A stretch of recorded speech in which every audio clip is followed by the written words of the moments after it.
औज़ुबिल्लाहिमिनश्शैतानिर्रजीम बिस्मिल्लाहिर्रहमानिर्रहीम। अस्सलाम वालेकुम मेरे मोहतरम बुज़ुर्गों, दोस्तों, मेरे भाइयों। जैसे आप लोगों ने थंबनेल पर देखे कि ब्लैक होल से आवाज़ें आ रही हैं, तो आज हम ब्लैक होल से बारे में बात करेंगे। उस बारे टॉपिक पर आवाज़ जो आ रही हैं ब्लैक होल से, उसको हम लास्ट में डिस्कस करेंगे। मगर उससे पहले ये एक्स मुस्लिम यास्मीन खान की बात सुन लेते हैं कि ब्लैक होल के ताल्लुक से, गर्मी के ताल्लुक से, ये भी बात ब्लैक होल के ताल्लुक से रखती है। पहले आप इसको सुन लें, इंशाल्लाह फिर हम ब्लैक होल में जाएंगे।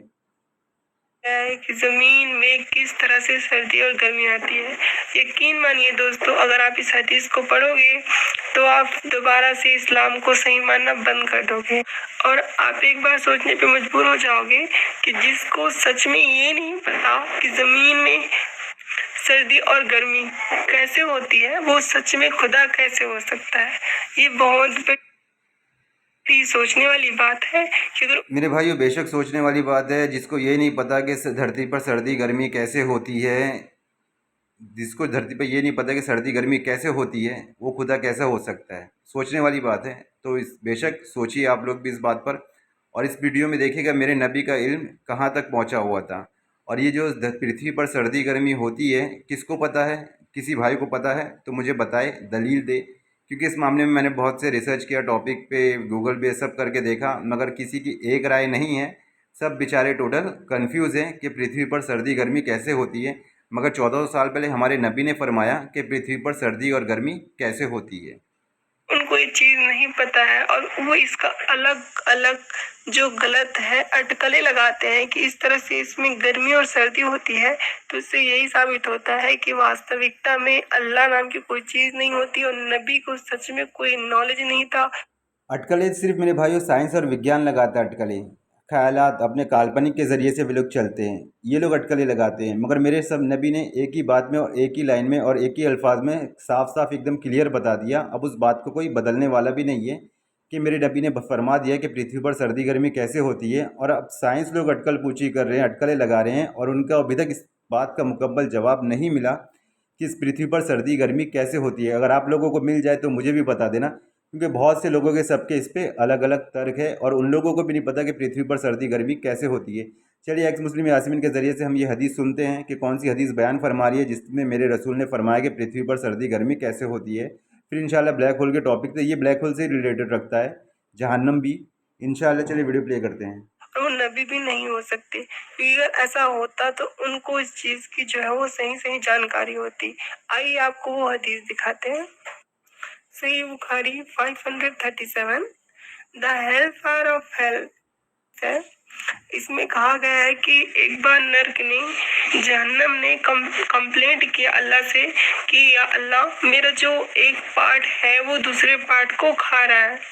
तो अल्लाह ने उसको 2 सांसें लेने की परमिशन दे दी कि तुम 2 सांसें ले सकते हो। तो पहला सांस जब वो लेता है तो उस समय आप ठंडी महसूस करते हो, और जब वो दूसरा सांस छोड़ता है तो आप गर्मी महसूस करते हो। ये इस हदीस का कहना है दोस्तों। तो मेरे भाई वो हदीस मैं आप लोगों को दिखा देता हूँ, पढ़ के थोड़ा समझा देता हूँ कि क्या फरमाया उसमें अल्लाह के रसूल ने। आम तौर पर आम इंसान यही समझता है कि पृथ्वी पर गर्मी सूरज की वजह से होती है। पृथ्वी पर गर्मी सूरज की वजह से होती है, मगर हमारे नबी ने कुछ अलग ही जवाब दिया। चाहते तो वो भी कह सकते कि हाँ सूरज की वजह से होती है, मगर मेरे नबी ने कुछ अलग ही जवाब दिया। आज इसके बारे में डिस्कस करेंगे। दोजक की सांस, रसूल खुदा सल्लल्लाहु अलैहि वसल्लम ने फरमाया, जब बड़ी गर्मी होती है तो जोहर की नमाज देर से पढ़ा करो, क्योंकि गर्मी की शक्ति दोजक की तेज़ी की वजह से होती है। फिर फरमाया कि दोजक ने अपने रब के दरबार में शिकायत की कि मेरी तेज़ी बहुत बढ़ गई है, यहाँ तक कि मेरे कुछ हिस्से एक दूसरे को खाए जाते हैं। इसलिए मुझे भी इजाज़त दी जाए कि किसी तरह गर्मी हल्की करूँ। चुनांचे अल्लाह ताला ने उसको 2 बार सांस लेने की इजाज़त दी, एक सांस सर्दी के मौसम में और एक गर्मी के मौसम में। इसलिए गर्मी जो तुम महसूस करते हो दोजक की लू का असर है, जो सांस के साथ बाहर आती है। ये जो दोजक की लू है ना, लू, तो मेरे भाई उसको ध्यान में रखिए, क्योंकि आगे हम रेडिएशन के ताल्लुक से बात करने वाले हैं। जो सांस के साथ बाहर आती है, और सख्त सर्दी जो महसूस करते हो दोजक के ठंडे के हिस्से का असर है। मुस्लिम की एक रिवायत में है कि दोपहर को हर दिन दोजक दहकाया जाता है। दोजक के सांस लेने से तो गर्मी बढ़ जाना तो समझ में आता है, लेकिन सर्दी बढ़ने में समझ में नहीं आता। सच बात तो यह है कि गर्मी में दोजक सांस बाहर फेंकती है, और इस तरह दुनिया में गर्मी बढ़ जाती है, और सर्दी में सांस अंदर लेती है। इस तरह दुनिया में तमाम गर्मी खींच लेती है। इस वजह से सर्दी बढ़ जाती है।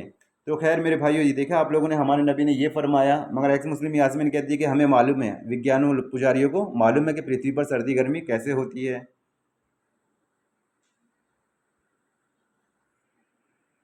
ये तो इन लोगों को भी नहीं पता पृथ्वी पर सर्दी गर्मी कैसे होती है, मगर हमें पता है, हमारे रसूल ने बताया। हमारे पास भी हमारी थियरियाँ हैं, जिस कुरान के ज़रिए से, हदीसों के ज़रिए से हमारी थियरी, हमारी, और हमारी थियरी कोई बदलने वाली नहीं है।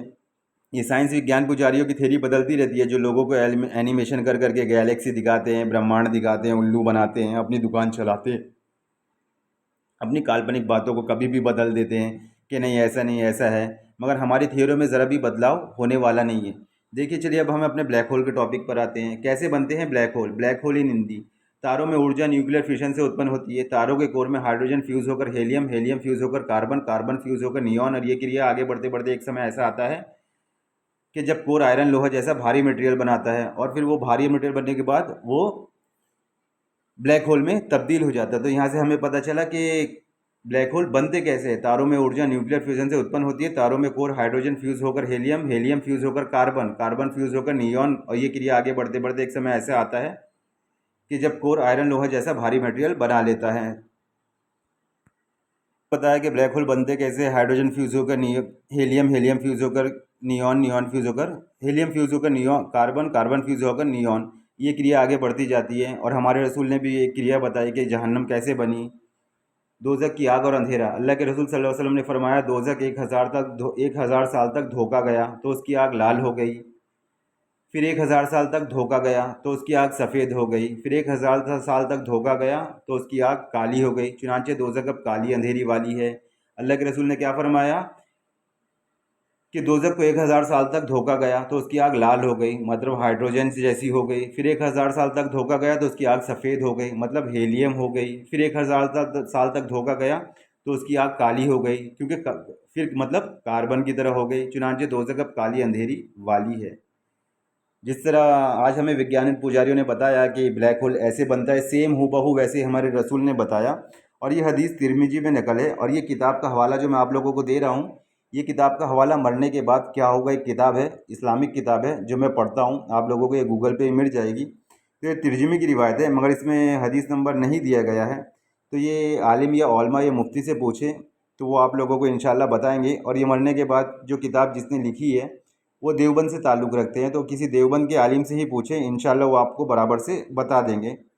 तो मुझे हदीस तो आपको तो हदीसें पता है, हदीसें पढ़ने के लिए मुफ्ती आलिम बहुत बड़ी डिग्री हासिल करनी पड़ती है उनका इल्म रखने के लिए। तो खैर मैं तो उस तक नहीं पहुंच सकता, मगर अल्लाह ने जितना इल्म दिया है, तौफीक दिया, अल्लाह का शुक्र है। और एक रिवायत में है कि अंधेरी रात की तरह काली है। हमारे ये ब्लैक होल भी काला ही है मेरे भाइयों। और सेम जैसे जहन्नम बनी, वैसे ही हमें विज्ञान पुजारी बताते हैं कि ब्लैक होल भी वैसे ही बनते हैं। और आप लोगों को भी आज बहुत से मुसलमानों को पता चला होगा कि जहन्नम काली अंधेरी वाली है। नहीं तो बहुत लोग ख्याल करते होंगे कि एकदम आग ही आग होगी, इसमें हर तरफ ऐसा होगा वैसा होगा, मगर नहीं। दोजक कैसी है? दोजक अब काली अंधेरी वाली है, एक ब्लैक होल है। एक रिवायत में है कि वह अंधेरी रात की तरह काली है। दूसरी रिवायत में है कि उसकी लपट से उसकी रोशनी नहीं होती, यानी हमेशा अंधेरा ही रहता है। तो बस मैं इतना ही पढ़ता हूँ, और हदीसें भी बहुत सी मौजूद है। अब मैं अपने अगले टॉपिक पर आता हूँ। न्यूज़ है, न्यूज़ हिंदी में, ब्लैक होल के बारे में सोच बदलने वाले नतीजे मिले, अनोखा अध्ययन। तो इनको नतीजे मिलते रहेंगे, बदलाव होती रहेगी इनकी थियरी में, बातें बताते रहेंगे आप लोगों को नई नई। आज कुछ और बताया, आप मर जाओगे ये सोच के मर गए कि ऐसा था, मगर बाद में अनोखे खोज मिलते रहेंगे इनको बारे में। मगर हमारी हदीसों में जो लिख दिया गया है, जो बता दिया गया है, जो कुरान में बता दिया गया है, जो हदीस में बता दिया गया है, उन बातों को कोई बदलने वाला नहीं। बात फाइनल हो चुकी है। हमारे पास भी हमारी थियरियाँ मौजूद हैं। तो चलिए इसमें एक थोड़ा सा पढ़ के बताता हूँ। ब्रह्मांड यूनिवर्स में अधिकांश गैलेक्सी के केंद्र में सुपर मैसिव ब्लैक होल होता है। इनमें से कुछ सक्रिय रूप से आसपास की गैस और धूल खा रहे हैं। क्या? गैस और धूल खा रहे हैं। और जहन्नम कितनी भूखी है मेरे भाइयों, जो भी दे दो। जैसे वो मैंने हदीस पढ़ के बताया कि मेरे हिस्से अंदर के एक दूसरे के हिस्सों को खाते जा रहे हैं, तो मुझे सांस लेने की इजाज़त दीजिए। जब उसको 2 बार सांस लेने की इजाज़त दी गई मेरे भाइयों, गैस और धूल खा रहे हैं, अतिरिक्त ऊर्जा और शक्तिशाली जेट को रूप में निकाल भी रहे हैं। क्योंकि इन लोग का पहले ये था, विचार था कि ब्लैक होल के अंदर जो भी गया एक बार वापस बाहर नहीं आता। उसकी ग्रेविटी इतनी मजबूत है कि उसमें जो भी गया बाहर नहीं आता। मगर फिर इन्होंने अध्ययन किया, इनको नई खोज मिली, तो इन्होंने फिर बाद में कहा कि ऊर्जा को शक्तिशाली जेट के रूप में निकाल भी रहे हैं। ऊर्जा किसे कहते हैं? ब्लैक होल की ऊर्जा कैसी होगी जो इतना कुछ खाने वाला है? और शक्तिशाली जेट के रूप में, शक्तिशाली जेट बोले तो एक तेज विमान, हवा से भी ज़्यादा तेज चलने वाला विमान, उस शक्तिशाली जेट के रूप में निकाल भी रहे हैं। ऐसा अवस्था के क्वेसार कहा जाता है जो पूरे अवलोकित ब्रह्मांड में अपनी चमक फैलाते हैं। नए अध्ययन में इस प्रकार की फिर नए सिरे से तकनीक के अवलोकित किया गया है जिसके नतीजे ब्लैक होल के बारे में हमारी सोच को बदल सकते हैं। तो मेरे भाइयों, मेरे रसूल ने क्या फरमाया कि जब वो सांस लेती है, सांस छोड़ती है, पृथ्वी पे गर्मी बढ़ जाती है। तो इस न्यूज़ से भी हमें पता चलता है अगर ये लोग शक्तिशाली जेट निकाल भी रहे हैं, धूल खा भी रहे हैं, तो सेम हूबहू वैसे ही हो रहा है जैसे हमारे नबी ने फरमाया। ज़रा भी तो फ़र्क नहीं है। अब ये लोग कह रहे हैं कि अब ये लोग कह रहे हैं कि उससे आवाज़ें भी आ रही हैं, हालांकि जब कुछ उससे प्रकाश भी बाहर नहीं आ सकता, ब्लैक होल से कुछ बाहर नहीं आ सकता, मगर अब आवाज़ भी बाहर आ रही है उससे। ये भी देखिए, फिर आगे पढ़ता हूँ। Super massive black hole, super massive black hole शुरू से ही हमारे वैज्ञानिकों के लिए एक कठिन पहेली रहे हैं। इनके बारे में जानकारी अप्रत्यक्ष रूप से ज़्यादा मिली है। इसमें पदार्थ मैटर कितना समा सकता है, और जब इनमें ऊर्जा एनर्जी निकलती है तो वो कैसे संचलित होती है? ऐसे कई सवाल हैं जिनका उत्तर तलाशे जा रहे हैं। मगर हमारे नबी ने बताया कैसे निकलती है, कैसे नहीं निकलती है, कैसे बना, ये भी बता दिया। एक अध्ययन जो शोधकर्ताओं ने सुपरमैसिव ब्लैक होल के पदार्थ निकलने की प्रक्रिया का फिर से समीक्षा की है, जिसके लिए उन्हें कुछ नई तकनीकों का उपयोग किया। उनके नतीजे ब्लैक होल के पदार्थ निकलने की हमारी धारणा बदलने वाले साबित हो सकते हैं। तो मेरे भाई, और भी टॉपिक है बात करने की। निकलने की बात तो मालूम ही है, जहन्नम के बारे में अभी पढ़ के बताऊंगा इंशाल्लाह आप लोगों को, और भी उसके ताल्लुक से। तो यहाँ तक इतना हो गया, आगे और बात नहीं बताऊंगा, वीडियो लंबी हो जाएगी। फटाक से अपने टॉपिक पे आता हूँ। ब्लैक होल से अब आवाज़ें भी आ रही हैं, क्योंकि भाई मुझे तो जब भी ब्लैक होल के बारे में सुनता हूँ तो मुझे ये हदीसें याद आती हैं, जहन्नम की आवाज़ें याद आती है, तो मेरे को तो बहुत ज़्यादा डर लगता है। तो मैंने सोचा चलो आप लोगों को भी बता दूँ। मेरा जहन कहीं नहीं जाता है, सीधा हदीस पर ही जाता है। वो काली अंधेरी वाली है, उन लोगों को बुलाएगी जिन्होंने अपने दीन से हक एराज़ किया। तो आप लोगों ने देखा ही होगा, ये न्यूज़ तो एकदम आग की तरह फेंकी ली कि ब्लैक ब्लैक होल से आवाज़ें आ रही है, नासा ने रिकॉर्ड किया। जो इन लोगों ने आवाज़ रिकॉर्ड की, मैं तो सुना तो मेरे तो हालत पतली हो गई, क्योंकि बताऊंगा मेरी हालत क्यों पतली हो गई। NASA black hole sound, 20 crore प्रकाश वर्ष दूर मौजूद ब्लैक होल गूंगा नहीं है, सुनिए उसकी आवाज़। नासा ने ब्लैक होल की आवाज़ रिलीज़ की, बेहद डरावनी। बेशक मैंने आवाज़ सुनी है, आप लोगों को भी सुनाता हूँ, अभी बहुत डरावनी है। पहले लोग मानते थे कि स्पेस में आवाज़ नहीं होती, न ही ब्लैक होल से कोई आवाज़ आती है, लेकिन ऐसा नहीं है। आकाशगंगा में इतने प्रकाश की गैसें हैं जिनके दर्शन से आवाज़ निकलती है। इसे वैज्ञानिकों ने रिकॉर्ड किया। तो अभी आप लोगों को वो आवाज़ सुनाता हूँ, फिर आवाज़ के ताल्लुक से फिर आपको और हदीसें सुनाता हूँ। ब्लैक होल की आवाज़ सुनाता हूँ, उसके बाद इंशाल्लाह मैं आप लोगों को हदीस सुनाऊँगा।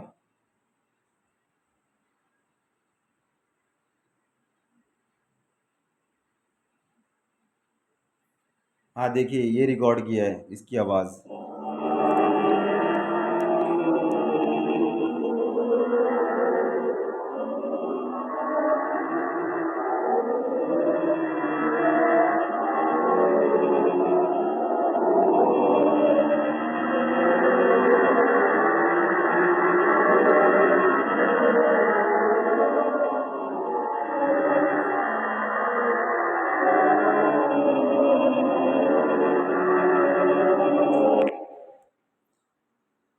तो मेरे भाइयों, आप लोगों ने इस ब्लैक होल की आवाज़ सुने, कितनी डरावनी, वाकई डरावनी है। मैं मेरी तो हालत ख़राब हो गई, मैं तो शक्ल भी देखना नहीं चाहता।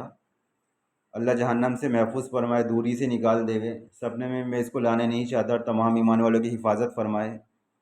कि मेरे भाइयों, दोज़ख के गैज़ व गज़ब, चीखना चिल्लाना और दोज़खियों की आवाज़ देखकर बुलाना और दोज़खियों को तंग जगह में डालना, ये कुरान की आयत है जिसमें अल्लाह फरमाता है, और जो लोग अपने रब से इनकार करते हैं, सूरह मुल्क में है, और जो लोग अपने रब का इनकार करते हैं उनके लिए दोज़ख का अज़ाब है और वे बुरी जगह है। जब ये लोग उसमें डाले जाएंगे तो उसकी एक बड़ी ज़ोर की आवाज़ सुनेंगे, और वे उस तरह जोश मारती होगी जैसे अभी गुस्से की वजह से फट पड़ेगी।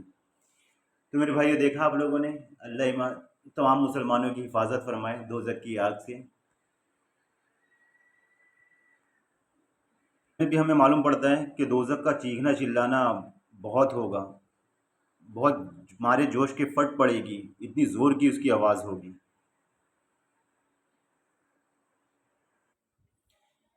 तो मेरे भाई, जो लोग कह रहे हैं कि बोले ब्लैक होल से ओम की आवाज़ निकल रही है, इसकी आवाज़ निकल रही है, कुछ लोग दावा कर रहे हैं, ऐसी ऐसी बातें कर रहे हैं। तो मेरे भाइयों, इस दोज़ख के हालात सेम बिल्कुल जहन्नम की तरह है, जिस तरह आप सल्लल्लाहु अलैहि वसल्लम ने और अल्लाह ने कुरान में फरमाया। ज़रा भी फ़र्क नहीं है। अभी मैंने आप लोगों को दलील के साथ में बताया। बाकी खैर मैं आप लोगों से कहता तो नहीं कि इस चीज़ को यकीन करें कि ब्लैक होल ही जहन्नम है, मगर जिस तरह से हदीसों में बताया गया है तो उसमें ज़रा भी मुझे फ़र्क नहीं मिल रहा है, ज़रा भी मुझे वो शक नहीं हो रहा है, क्योंकि साफ साफ और लिखा है। क्या पता, ब्लैक होल तो कहते हैं कि भी आसमान में बहुत सारे हैं, मगर जहन्नम भी तो ऐसे ही है। 1,000 साल तक धोके गई तो उसकी आग लाल हो गई, 1,000 साल तक धोके गई तो फिर सफ़ेद हो गई, फिर 1,000 साल तक धोके गई तो काली हो गई। और विज्ञान पुजारियों ने भी क्या बताया कि पहले लाल हो गई, फिर सफ़ेद हो गई, हीलियम हो गई, फिर कार्बन हो गई, मतलब काली हो गई। और यही क्रिया बढ़ते बढ़ते एक समय ऐसा आता है कि ब्लैक होल में तब्दील हो जाता है। तो चलिए इंशाल्लाह अगली वीडियो में मुलाकात होगी। अस्सलाम वालेकुम मेरे मोहतरम बुज़ुर्गों दोस्तों।